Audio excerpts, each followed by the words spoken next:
is Linda Perry. Oh, wait, Linda, do Okay. you want to wait a Not yet, second? not yet. I think Yeah, they're good. All right, nice and loud. Because we got the So- cards. Here we go. My name is Linda Perry, and I'm from Washington Park.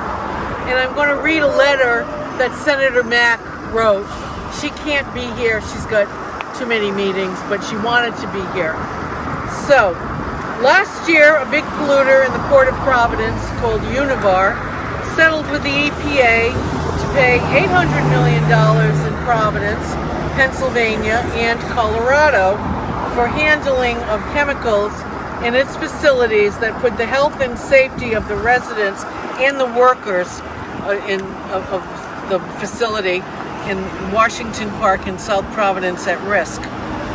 Rhode Island Recycled Metals has over a decade-long involvement with the Rhode Island AG and DEM to bring this site here that we're standing in front of into compliance on all environmental laws, which they're ignoring. Last week, this site had a major fire. Its second in 2 years, which we experienced. Well, the city's case against the unlicensed facility is ongoing, and it has not been settled accordingly.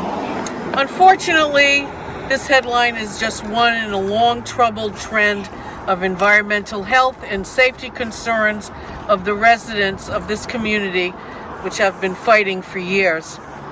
The targeted and intentional placement of these polluting industries in families' backyards is a perfect example of environmental racism. So, shut the scrap. Shut it down, and create a healthier environment, because people do live here. It's not just a dump. It's a neighborhood up the street. It's a neighborhood over there. It is, and what happens here travels, so it doesn't stay here. It goes to East Providence, goes to Washington Park, goes to Elmwood, goes everywhere. And the sooner they realize that, so whatever happens here needs to be clean and green in the future. So anybody else want to speak? Yeah. Okay. Yeah, Topher Hamlet. I'm executive director of Save the Bay. The Rhode Island Recycled Metals site has been polluting the Providence River for 15 years. And one of the reasons that's been allowed to happen is the lack of will to enforce environmental laws that protect Narragansett Bay and protect the communities around it. So this site should not be here. This site should be shut down once and for all. Every time it rains, the pollution that is on this property runs off into the Providence River.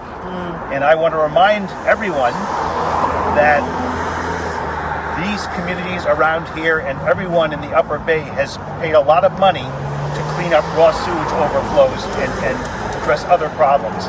And to have this kind of pollution allowed to happen year after year after year is an affront.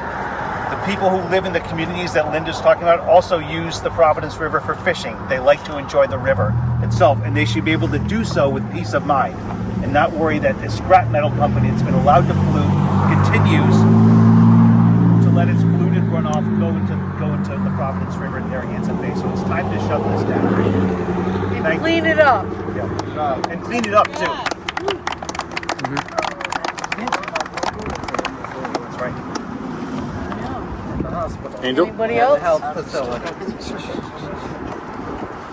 Hello, my name is Angel Ramos. I am from the People's Port Authority. The fire that happened at Rhode Island Recycled Metals is an environmental injustice that is just disgusting, with black smoke billowing up a mile high into our community, into our already compromised air, into this frontline community. How much longer should we have this here, and is it worth the money that is generated here for the health and the safety of our community members, our school members, and the city as a whole? Thank you. Shut the scrap. Shut the scrap. Scrap. Yeah.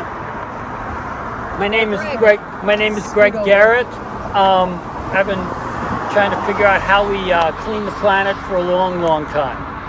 And one of the things that we keep doing is we keep putting things like this scrapyard, as our economic development. You say this is poor businesses and stuff.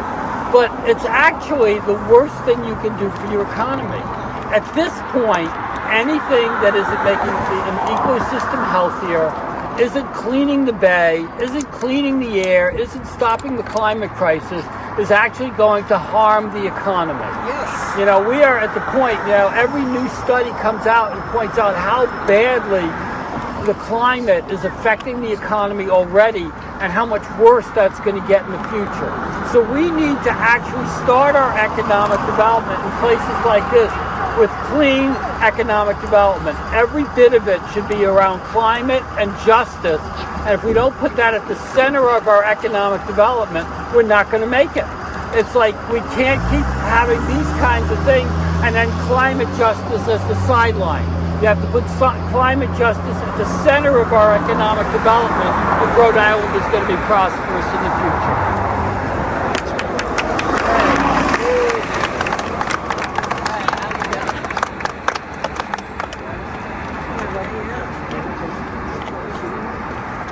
Hey everyone, my name is Ellen Tizzolo. I'm a resident of Washington Park. I live about a mile from here.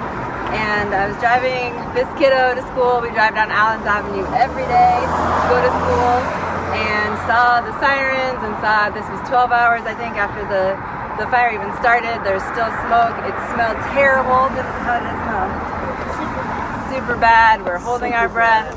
And it's just absolutely disgusting. This place has been fined over and over again. They just continue to pay the fine. No one bothers to do anything about it. They just pay $25,000. God only knows how many times. And this is just a disgusting thing that does not need to be here. It does not need to be here. And how long do we have to wait? How many times do we have to have these kids holding their breath? I was up in Washington Park a little bit later after I took Sophie to school, and it was just a horrible stench, and it had lingered for hours and hours. And I know a friend who lives up there whose kids were up in the middle of the night having asthma attacks because of all the smoke. It's just ridiculous. So I just want to say, shut the scrap. There's no need for this to be here. Somebody needs to be held accountable for this. It hasn't happened. It's been years and years, and when is it going to stop? It's time. So thank you.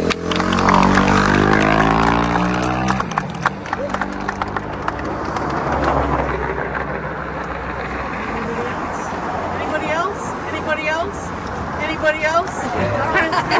Anybody else? I just think it's important to note and be absolutely clear that there is no coincidence. As a state legislator here in Providence, my name is David Morales, and I just want to state for the record that, again, there is no coincidence that right here within the South Side in the Washington Park neighborhood, we have some of the highest childhood asthma rates in the entire country. That is by design. That is the result of polluters and scrapyards like Rhode Island Recycled Materials that have yet to be held accountable, running roughshod in our communities and being allowed to continue operating for the sake of profit, despite the fact that it is coming at the expense of the health of our children, the health of our seniors, the health of the working families that live in these neighborhoods. It's also important to reiterate that we wouldn't see a scrapyard or these types of polluting industries within Blackstone Boulevard, within the east side of Providence. So why is it? Or even East Providence. But why is it that the south side of Providence has to suffer? No community across our 39 cities and towns, across all of our different neighborhoods, should have to suffer from these continuous attacks from these environmental polluters, from those who are caught and simply paid a fine and given a slap on the wrist. And I would demand that the scrapyard be shut down. Yes. That we have thorough investigations by the Attorney General if the city isn't willing to step up and do it themselves. Yes. And at the same time, also having some discussions around federal oversight. Because I am tired of our taxpayer dollars being used for the purpose of having to clean the result of what these polluters have caused. I am tired of seeing working people stand here each year, each and every single year, each and every single incident when there's a scrapyard fire or there's been a leak in the neighborhood or there's new exposures and toxins that are coming out that we are now finding out about, having to demand that action be taken. The time for action is now, and whether that's through the means of legislation or through the means of investigations, accountability must and will be held. Thank you.